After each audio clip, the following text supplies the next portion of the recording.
La igualdad de género tiene su espacio en Unisimón Radio. Aquí comienza Voces de Igualdad, donde el conocimiento, el análisis crítico y el compromiso social se unen para transformar realidades. Un programa integrado a la Cátedra UNESCO en Prevención de la Violencia contra la Mujer de la Universidad Simón Bolívar. Prepárate para un diálogo seguro y libre de discriminación.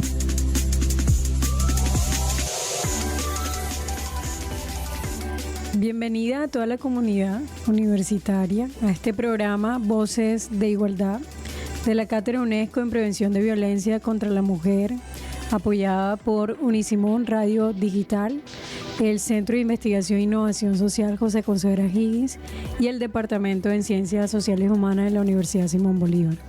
¿Quién les habla? Selene Ariza, coordinadora de la cátedra. Hoy con un episodio que estábamos en deuda, ¿verdad? Donde vamos a intentar abordar lo que tiene que ver con las masculinidades y su relación con la violencia de género, la prevención de las mismas y, por supuesto, una apuesta más allá de la igualdad de género. Para ello, saludamos a Andrés Palma Miranda. Hola Andrés, ¿cómo estás? Hola, profe Selene, ¿acá viene usted? Muy bien, él es psicólogo, lleva aproximadamente 8 años de experiencia en cooperación internacional, intervención social y género. Ha liderado proyectos estratégicos para la protección de la niñez y la infancia en contextos de flujos migratorios mixtos. También ha sido consultor para el involucramiento comunitario y rendición de cuentas con poblaciones vulnerables, ¿cierto? Ha sido interventor en distintos procesos sociales en contexto de movilidad humana, relacionado también con la prevención de la violencia de género y la protección de los derechos humanos. Ha participado en la construcción de guías metodológicas para la prevención de las violencias de género y, muy importante, miembro de la Mesa Nacional de Masculinidades y del colectivo Masculinidades Conscientes Sentipensantes ya por más de 10 años. Sí, así es. Bueno, entonces tenemos un gusto de tener a mi colega Andrés Palma. Entonces, Andrés, quisiera pues que conversáramos la temática reflexionando qué es eso de las masculinidades, ¿no? Claro, eso es un tema bastante importante que usualmente no se toca. Cuando hablamos de temas de género, usualmente pensamos que se refiere solamente a las mujeres, pero cuando hablamos de género en un término más amplio, también incluye las masculinidades. Y bueno, qué importante que los hombres también nos involucremos en esto, ¿no? Claro que sí. Bueno, ¿qué te puedo decir? No sé por dónde te gustaría que empiece. Si quieres que hable de género, si quieres que hable de masculinidades, si quieres que hable de mi experiencia. Bueno, yo he conversado, y esto como también es un producto educativo. He conversado con mis estudiantes acerca que el género pues articula las relaciones de poder en los contextos y construye a partir de estas relaciones unas identidades, ¿no? En torno a la feminidad, la masculinidad y, por supuesto, otras identidades que emergen en contextos particulares. Entonces, si gusta, podemos hablar de cómo el género articula esa idea de masculinidad que tenemos como sociedad. Claro, que importante. Me gusta mucho la forma en que tú comienzas definiendo el género, que es una forma de relacionarse, entre otras cosas, con el poder en los contextos en los que estamos. Las masculinidades se construyen de una forma parecida pero distinta como lo hacen las feminidades y también otras identidades de género.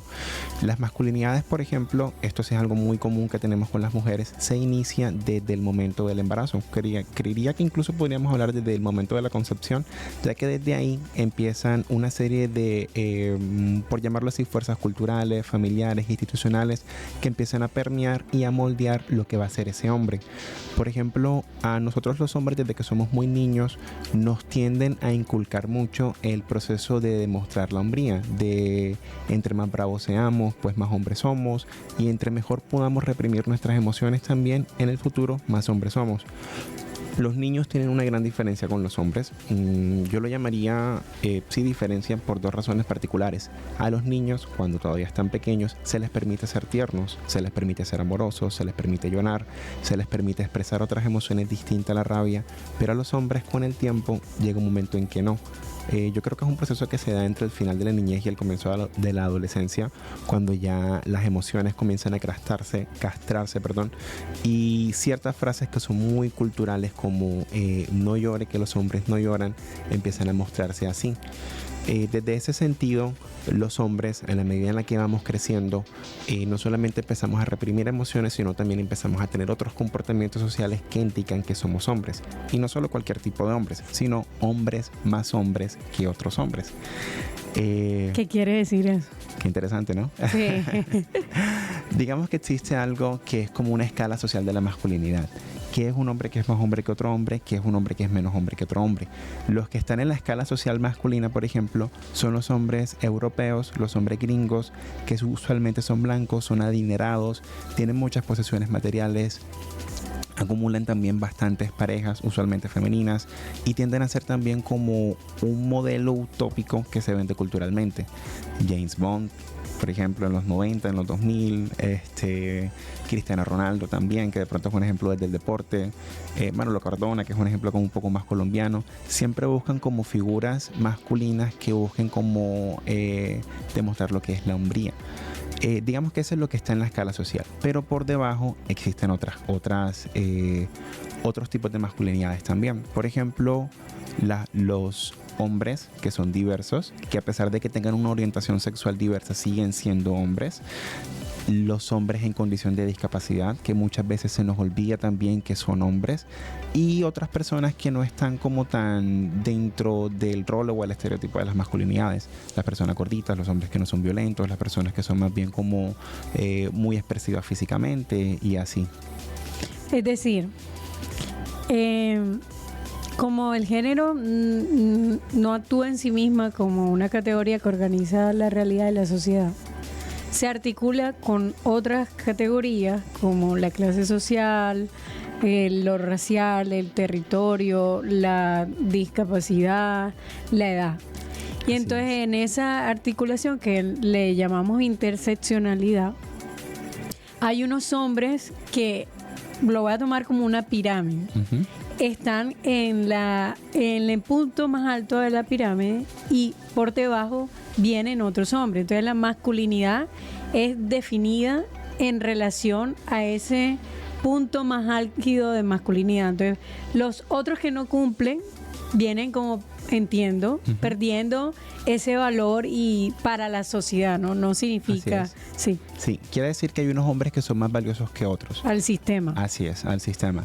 Por ejemplo, si de pronto no se es gringo ni europeo ni tampoco se tiene plata, siempre se puede ser mujeriego, siempre se puede ser astuto, siempre se puede ser bueno en los deportes. Existen otros espacios u otros contextos que también nos permiten a nosotros los hombres darnos ese valor social como tal de lo masculino. E incluso los que no alcanzan ni siquiera a ser adinerados, los que no alcanzan a ser mujeriegos, los que no alcanzan a ser buenos en algún deporte, también tienen la posibilidad de representar a una familia. Entonces, los hombres, desde una perspectiva tradicional, patriarcal, también son hombres porque son el que representa a la familia. Tener hijos también te hace hombre. Ser infiel también te hace hombre. Y le da un valor agregado. Esto último, te cuento algo así muy, muy particular. No hace mucho estaba hablando con personas mayores, hace poco que estaba en Santa Marta en un taller de masculinidades confirmantes del Acuerdo de Paz. Muchos de ellos ya señores de más de 60, 70 años. Y uno de ellos que recuerdo decía así como con ese orgullo que se siente de los abuelos de uno, es que antes, cuando uno tenía más hijos y más mujeres, uno era como más valorado. Uno decía, mira ese hombre, ese sí es un macho de verdad. Y uno caminaba como si no quisiera tocar el piso. Entonces, algo que es muy de los hombres de antes es que entre más hijos tuvieran, más demostraban la hombría y más valor social también tenían. Ha cambiado un poco, ya los hombres no queremos tantos hijos, pero hay otras cosas que aún se mantienen. Esto me lleva a pensar que, o a reflexionar, igual lo han dicho las teóricas feministas y de género, que a pesar de que todos los hombres no tengan los mismos privilegios, si se es hombre, se está en una posibilidad muy importante de gozar estos privilegios. Si bien un hombre en condición de pobreza no tendrá el privilegio de lo económico, de capacidad de decidir, si tiene privilegio, y ahora tomo el ejemplo, frente a las decisiones de su familia, porque esa idea de masculinidad se ha construido a partir de la cuestión de la autoridad, como la concentración del poder en esa masculinidad. Tal cual. Sí. Tal cual. No, y de hecho creo que lo dices de la mejor forma posible. Entre mayor poder pueda concentrar un hombre, más masculino se siente. Y más masculino se le reconoce. Así es, más macho, más machote. Sí. Bueno, sí, es cierto. Creo que un ejemplo sencillo de eso también en cómo se ve en lo cotidiano, cómo los hombres podemos darle valor a esa masculinidad tradicional. Déjame pienso un momento, porque ya dimos el de los hijos. La representación social muchas veces se da, voy a hacerlo desde un ejemplo de una amiga que es contemporánea con nosotros. De hecho, ella decía que incluso aunque hubiera un encuentro, un grupal de gente de la misma edad de ella, decía que cuando otro hombre hablaba, ella guardaba silencio para escucharlo. Y ella decía, yo no sé por qué lo hago, simplemente es como una posición desde el respeto. En los barrios como tal, digamos que barrios del sur, barrios un poco subnormales, que incluso que llegan a estar como, barrios periféricos. Sí, gracias. En esos barrios donde usualmente hay trabajos también comunitarios, muchas veces los hombres lo que hacen es que llegan y representan a la comunidad por un momento. Yo soy el que toma las decisiones, yo soy el que representa, pero las mujeres son las que hacen el trabajo de base.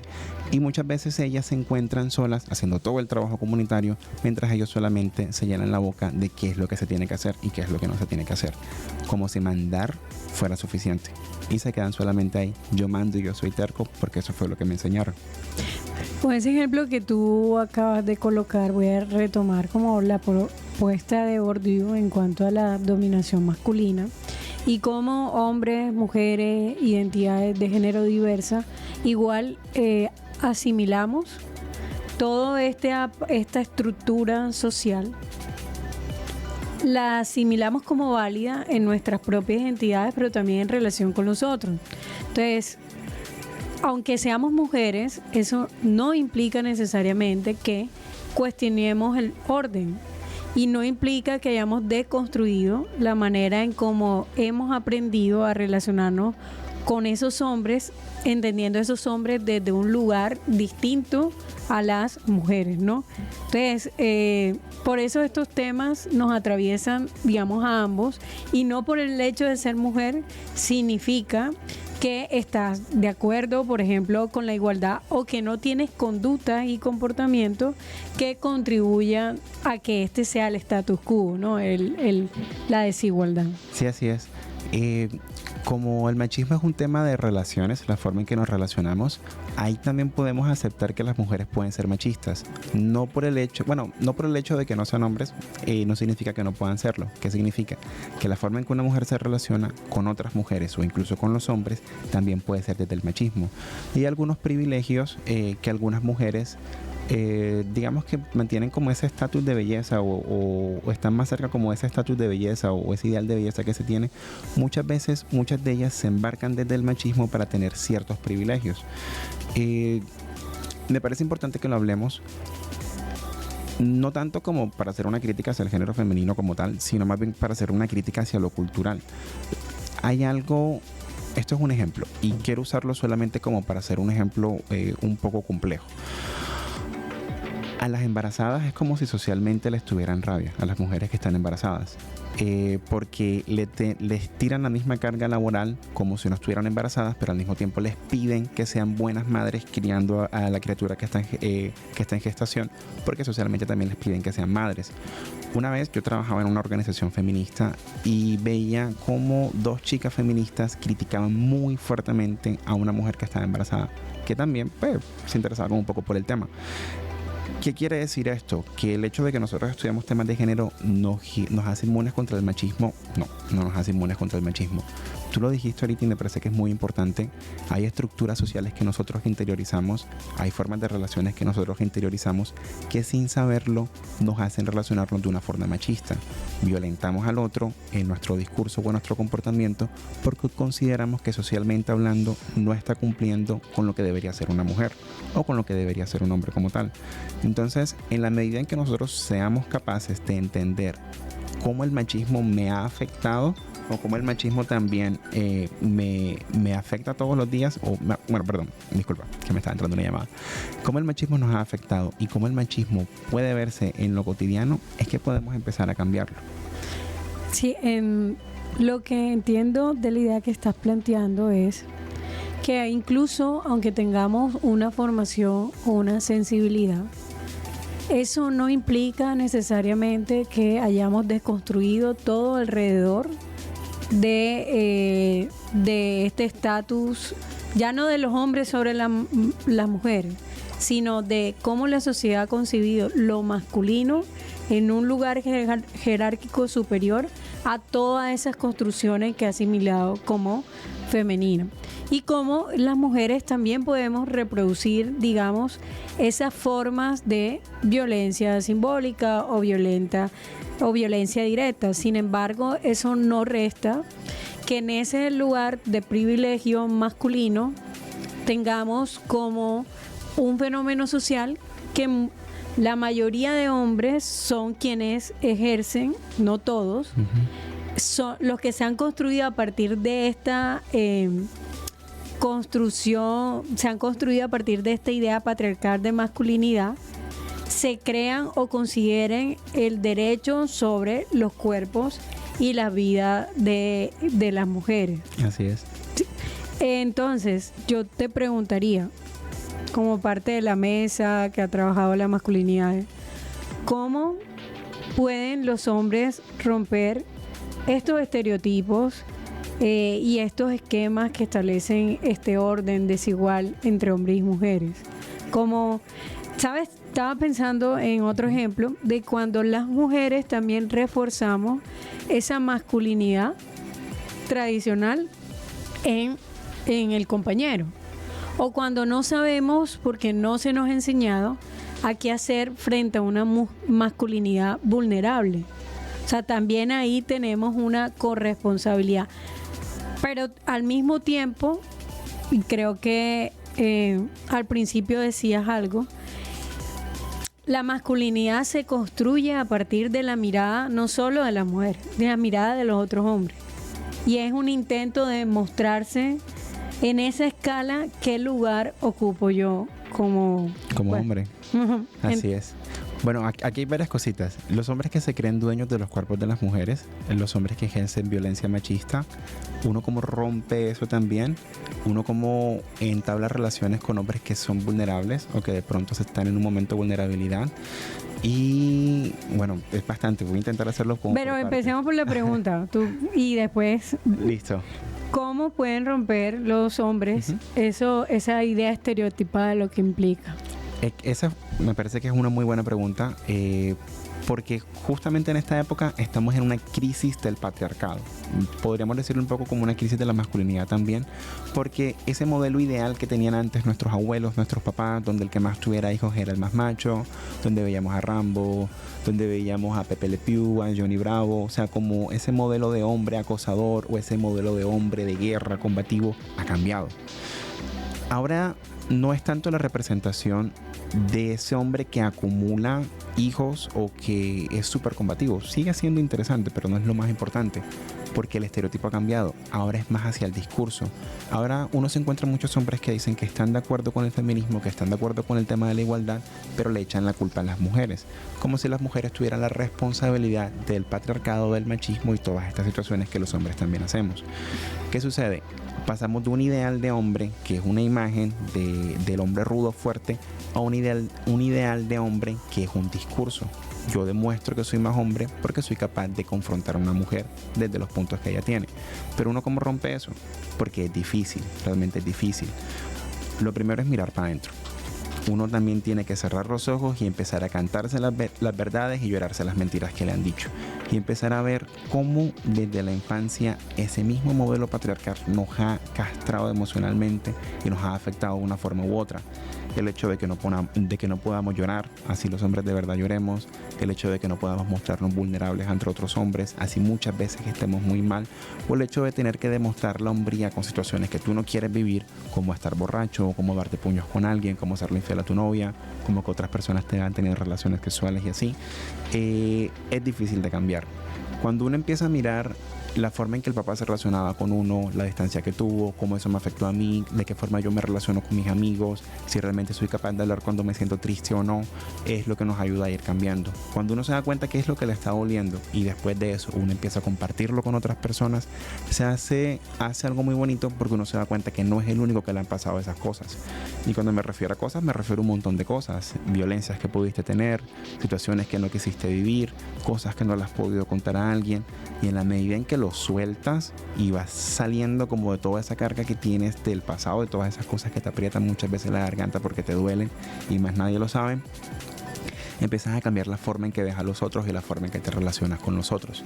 Y si además de eso, además de que mires para adentro, encuentres con otras personas con las que los puedas compartir, encuentres otros espacios como este virtual, que en lo que lo estamos hablando, u otros espacios físicos donde puedas entender más cómo es el género, te permite también a cambiar esa forma de relación que tú tienes con nosotros. Ya no tienes que ser violento con tus amigos para demostrar que eres hombre. Puedes decirles, hey, yo sé que te sientes triste, o hey, yo me siento como triste, vamos a hablar un rato. Te permite poder estar presente también para los otros, desde otros lugares que tampoco nos enseñan mucho. Sí, que eso es tan importante que acabas de mencionar, ¿no? Estar presente para los otros desde lugares que entiendo que emocionalmente, digamos, desconocen, ¿no? Sí. Creo que ese es un ejemplo. Otro ejemplo, y te lo planteo para que me des más luces sobre ello, cómo llevar a que, además de reconocer esa sensibilidad, esa vulnerabilidad, los chicos, los jóvenes hagan un proceso de reconocer el lugar de privilegio que pueden estar teniendo y el ejercicio de poder que pueden realizar sobre los otros, que en su mayoría sé que son otros hombres, pero también sobre otras mujeres, sobre las mujeres. Sí, así es. Entonces, ¿cómo se podría construir una masculinidad que no tenga que confirmar esa jerarquía para concebirse a sí misma como masculino? Como masculino, qué importante. Bueno, necesitamos un trabajo institucional. Hay un trabajo organizativo de bases, fundaciones, organizaciones sociales que hacemos, porque también he hecho parte como eso, como algunos trabajos sociales en algunos puntos muy específicos, pero tiende a ser muy poca gente. Si a eso se le suma un compromiso institucional y que se cree infraestructura institucional como tal de parte del Estado, nos permitiría que la cátedra, por ejemplo, que tú diriges, no solamente se dé aquí, sino que también pueda llevarse a otros espacios. De que no solamente exista esta, sino que existan otras. De que existan instituciones u organizaciones que estén en ciertos sectores donde la gente también pueda acudir. Porque qué chévere es trabajar en estos programas de masculinidades, pero solamente sale un proyecto cada 6 meses, que dura 4 meses. Y uno dice, bueno, ¿qué hace con el resto del año? O la gente, ¿qué hace con el resto del año? ¿A dónde va? ¿Por quién pregunta? Creo que nos hace falta mucho espacio institucional como para poder también trabajarlo. Y también en otras áreas pues sociales, ¿no? Que la gente tenga dónde ir, dónde acudir, dónde alimentarse, dónde construir para poder hacer más diferencia. Andrés, hace un momento también señalaste algo que me pareció muy significativo. El hecho que al menos esto es muy visible por las redes sociales, esa idea de masculinidad se conciba a partir del discurso y que tanto se cuestiona en los argumentos a las mujeres, ¿no? Que hoy en día también tienen más argumentos para reconocerse de manera autónoma, como ciudadanas y demás. Entonces, me llamó mucho la atención eso, pues por los grupos masculinos, de chicos jóvenes además, que están presentes en las redes y que consideran, por ejemplo, las mujeres que hablamos de feminismo o que le apostamos a la igualdad de género como el enemigo de los hombres, ¿no? Las feminazis. Sí. Claro. Los inceles. Incels. Los inceles, sí. Claro.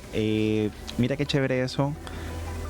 Y voy a tomar algo que también de lo que estábamos hablando ahorita, porque ese es un problema que nos tenemos ahora mismo, lo tenemos encima. Cuando nosotros hablábamos del ejemplo de la masculinidad, de lo patriarcal, de lo realmente machista, que hablábamos que es como algo europeo y gringo, que está como en la escala más alta social, el mejor ejemplo que yo te puedo dar ahora mismo de lo que es eso es Donald Trump. Ha causado varias guerras, ha estado bombardeando otros países, está pues muy acusado y muy implicado en todo esto del tema de los Epstein Files, donde incluso se encuentra que desde los 90 ya había algunas denuncias que el FBI tenía contra él, y que hasta incluso desde la Fiscalía de Estados Unidos él ha estado intentando tapar y bloquear todo lo que ha pasado con los archivos de Epstein. Eso nos muestra que hay una figura de masculinidad que aún sigue siendo hegemónica y que sigue mostrando cómo se hace. ¿Qué nos muestra esto? Que de las esferas sociales más altas que existen en el mundo, los hombres que sostienen el poder buscan desde las relaciones que tienen tapar todo lo que hacen. Nuestra sociedad actual es como si estuviera basada en el sufrimiento de las mujeres y las niñas, con lo que pasaba en esa isla. ¿Qué nos demuestra esto? Que incluso alguien que tenga poder, que se está demostrando que tiene como procesos judiciales que están contra él, puede negarlo. Eso hace que de ahí para abajo, o sea, de los hombres que están desde la punta más alta de la escala hacia abajo, ese comportamiento contra las mujeres y que busque silenciar el discurso de las mujeres sea válido. Porque lo que busca es que a través de la fuerza, a través de la imposición y a través de la violencia, el hombre siga siendo el líder y siga siendo el hegemón social para que el privilegio, el orden, el poder, las decisiones y los recursos recaigan principalmente sobre nosotros. Y todo lo que esté por fuera de eso, pues reciba solamente migajas.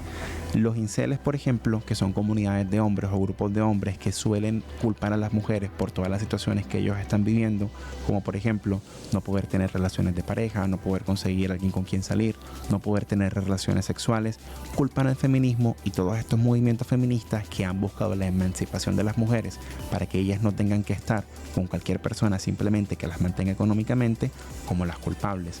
Porque ese modelo viejo patriarcal que está representado por Donald Trump y que se está cayendo a pedazos aún se mantiene vigente. Y otros modelos de masculinidad que muestran que desde la horizontalidad, desde la comprensión de la otra persona, desde el saber sus vulnerabilidades y no aprovecharse de ellas, sino desde el apoyo para construir y salir adelante, se pueden hacer también mejores cosas. A los inceles les hacen falta otros modelos de masculinidad donde puedan expresar qué les afecta y también puedan encontrar herramientas para cambiar lo que les duele y puedan salir adelante en la vida sin que le caigan a las mujeres. Voy a traducir esto como para quien escuche el episodio, ¿no? De cómo estas figuras de masculinidad que están en el poder legitiman prácticas y discursos que negacionistas en relación a los derechos humanos en general, no, a las instituciones mismas, pero que también colocan, digamos, indican ese orden que ya estaba, ¿no? Antes de estas figuras, ¿no? Ya estaba ese orden patriarcal de lo masculino o la superioridad masculina y que vuelven a esos discursos pese a los avances que en la mayoría de los estados se han logrado y que tiene implicaciones tanto a nivel simbólica como a nivel de política pública, como a nivel de sociedad. Simbólicos en términos de indicar que las mujeres indican desde un lugar de poder que las mujeres debemos asumir ese lugar de subordinación, ¿no? Continuar, digamos, en ello.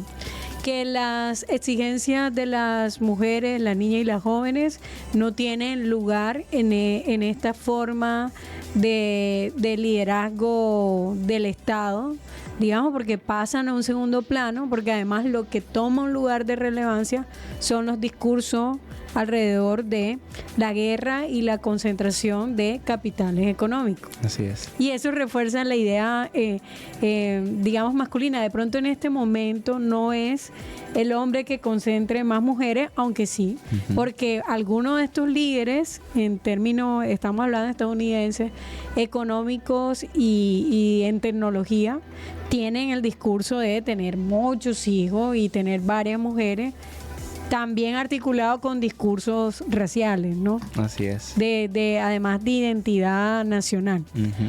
Entonces, ese es el modelo de masculinidad que luego aterriza en los contextos cotidianos y refuerzan esa idea de, y ahí sí me distancio un poco de ti, de que la masculinidad pueda estar, digamos, en crisis, ¿no? Sí hay unos cambios sobre la masculinidad, pero la masculinidad aún, en la forma en cómo se configura el Estado y demás, no ha perdido todo ese poder, digamos, concentrado. Entonces, eso legitima a los jóvenes y a ver a las mujeres que ahora tienen más autonomía como unas enemigas del orden.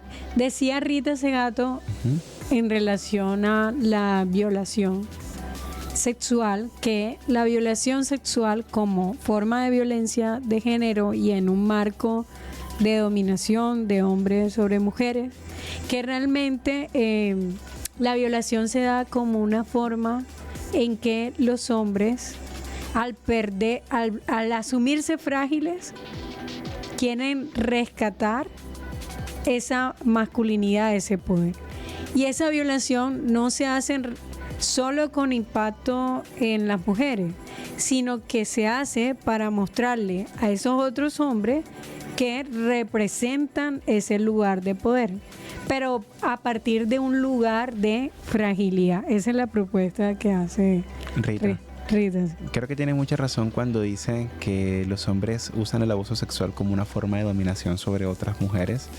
Y sobre las mujeres, perdón, creo que estoy completamente de acuerdo con ella, incluso cuando la masculinidad se siente frágil, como vulnerable, como una forma de imponerse, ¿no? No, mira, el orden que lo plantea es como el mandato de la violación. O sea, para constituirte masculino, tienes que pasar por esas prácticas. Pero estas prácticas son en relación a otros hombres.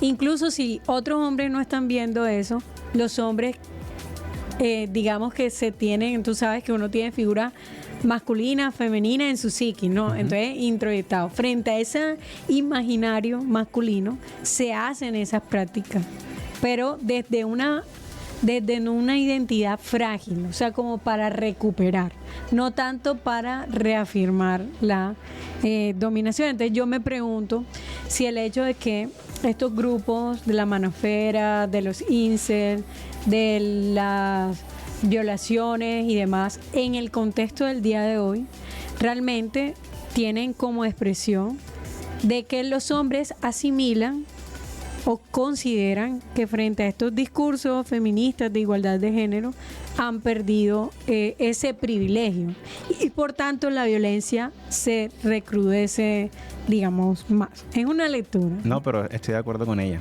Sí, estoy de acuerdo con ella. Bueno, ¿cómo podría? Igual aquí nos podemos demorar un poco más, pero ya nos están indicando el tiempo, porque este tema de la masculinidad es largo. Es amplio, sí, y muy es amplio y requiere una mirada. Pero entonces, ¿cómo los hombres pueden aportar a la igualdad de género y a la prevención de las violencias de género? ¿Qué implica? Construyendo espacios de diálogo donde podamos conocer qué le están pasando a otros hombres. Hay una cosa muy bonita que se llama círculos de hombres, los hacía antes con sentipensantes, se hacen aquí en el país en algunas ciudades, que básicamente es, nos reunimos varios hombres, nos sentamos a hablar de qué es lo que nos está pasando. Y qué tan importante es eso, que muchas veces cuando llegan ahí dicen que tenían la cabeza llena de nudos por todas las preocupaciones que tienen y cuando se van se sienten ligeros como una pluma. En la medida en que nosotros seamos capaces de saber qué hacer con nuestras emociones y tener con quién compartir lo que nos está pasando, la rabia y la agresividad, que tienden a ser dos cosas que socialmente nos permiten a los hombres hacer, disminuye. O sea, ya no tenemos por qué explotar en rabia cuando no sé qué me está pasando y ya no tenemos por qué ser agresivos solo porque estoy estresado.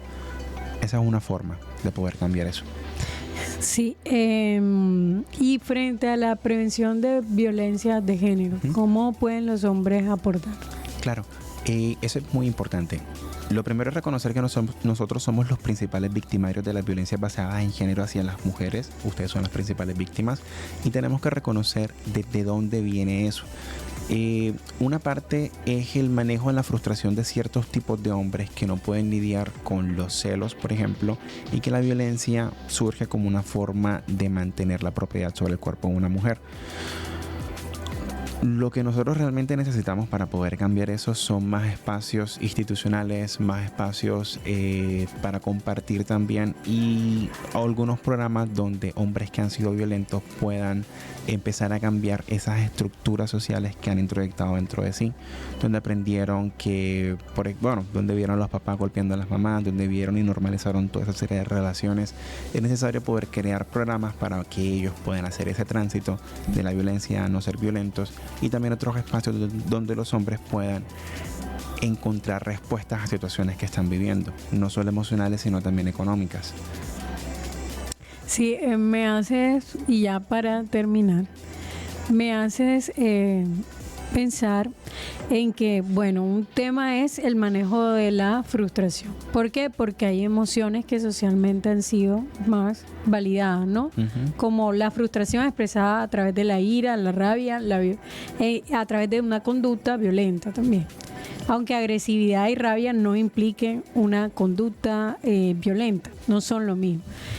Eso por un lado, y creo que lo señalaste, el hecho de que esa estructura social que les indica a los hombres que tienen ese poder, tienen la autorización implícita o explícita del contexto para ejercer control, violencia y demás. Entonces, una manera de cómo pienso yo, los hombres pueden aportar, bien lo decía, reconocer cómo esas construcciones de género alrededor del control, la violencia y demás, pues ha tenido un impacto para las relaciones de ellos con otros hombres, para la relación consigo mismo, y cómo esto también tiene un impacto en las relaciones que establece, familiares, de amistad, ¿no?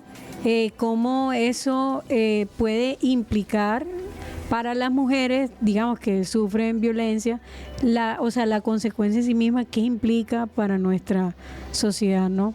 Pero también renunciar al privilegio. Y claro, como bien lo decía, se requiere más diálogo al respecto, y que se tengan espacios para abordar estos temas sin decir y sin considerar que abordar el tema de las masculinidades implica restarle importancia a los temas de reconocimiento de las violencias, de las desigualdades hacia las mujeres. Así es. Las niñas y las jóvenes. Bueno, André, por cuestiones de tiempo tenemos que parar acá, pero te agradezco mucho y yo deseo que sigamos conversando. No, por supuesto. Al respecto. Tenemos que programar la segunda parte. Sí. Bueno, muchas gracias a todos. Nos vemos en otro episodio de Voces de Igualdad. Hasta pronto.